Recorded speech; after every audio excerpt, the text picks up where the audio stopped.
Hi guys, just a quick video to introduce you to my first project really, and it wouldn't have been possible without all the help from this forum, so I thought I'd show you what I've actually managed to come up with. Welcome to Atomic Hyperspin. Boots up with a button on the side, nice and simple. I've done all the artwork myself using stuff from the FTP, apart from the background of the nuclear explosion, all that big massive destruction and stuff like that, so I thought I'd use that. So what we've got here is booting off an SSD, so excuse the reflection, you don't need to see me. But it's booting off an SSD, so it boots up fairly quickly in the grand scheme of things.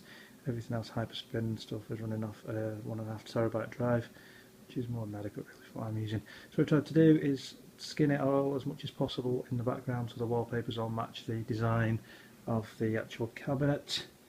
And as well, because the original plan was to make it go directly into Hyperspin, but I'm fiddling around too much to be honest, so it would have taken too much time coming in and out of the shell. So design these wallpapers which change every 10-20 seconds or so, showing you the macros in the iPad to show you what to boot up. You'll see in a second there. For example, the player 1 button and the button 1 is Hyperspin, and pinball effects. You want to go straight to pinball.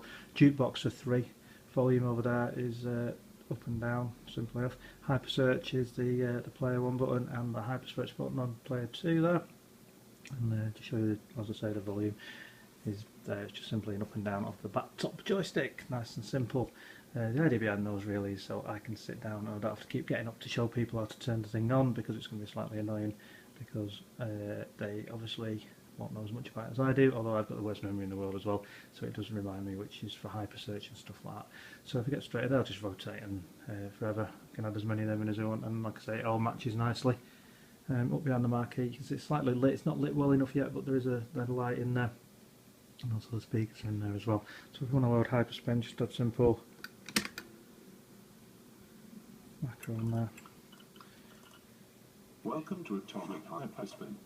Are you ready, player 1? Full on with blinky in action as well.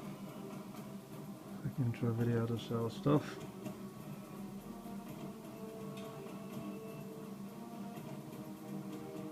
I've seen this one looking around.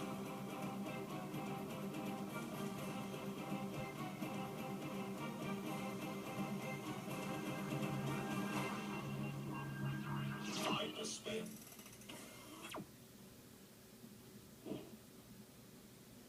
That's a good bit. It's my standard stuff. As you've seen Hyperspin before, haven't you? So it's like not the nothing dramatic there. I've got a few wheels on there. Okay, classic stuff. Top 100. Most of this stuff works now. It's not quite all there yet, but generally it does. Television first system ever owned. Actually rebought one of these, and I'm busy buying all the games I used to have as well, for the sake of the system that's on there as well. Just a quick example. So for example, my blinky is in full effect on here, so for example there, we'll just go into Ghosts and Goblins.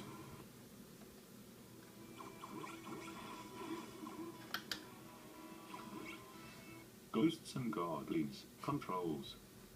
Fire, jump, primary control. 8-way joystick. Ready, player 1?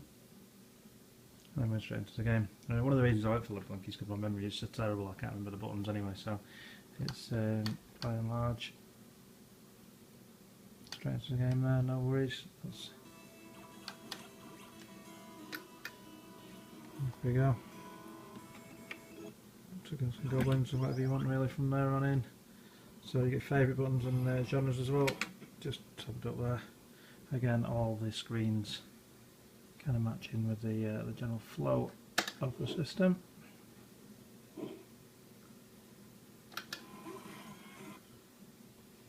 (1943). The Battle of Midway. Properly annoying. Can't get a live blinky to say 1943. Primary control. 8-way joystick. Ready, player 1? And if you've not seen live blinky before, you can just press that pause. Controls. Fire, special, primary control. 8-way joystick.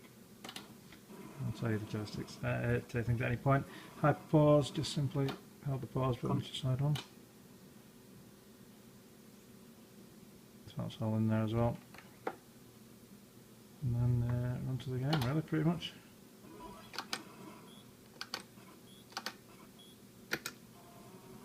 Straight in there, no messing, it's good stuff. Yeah, so properly enjoying playing with it. It's just free for about 10, well, 7-8 months so far. Only had it in the cabinet for about 3 weeks, and been doing all the little stuff like the chrome trim and everything. There's a few things that's need sorting out. Obviously very, very difficult to play 1943 left-handed with an iPhone camera in your hand at the same time. We'll give it a go. There we go. So yeah, that's pretty much it for now. For starters, we'll any other changes we'll update you. Cheers for watching. Nice one.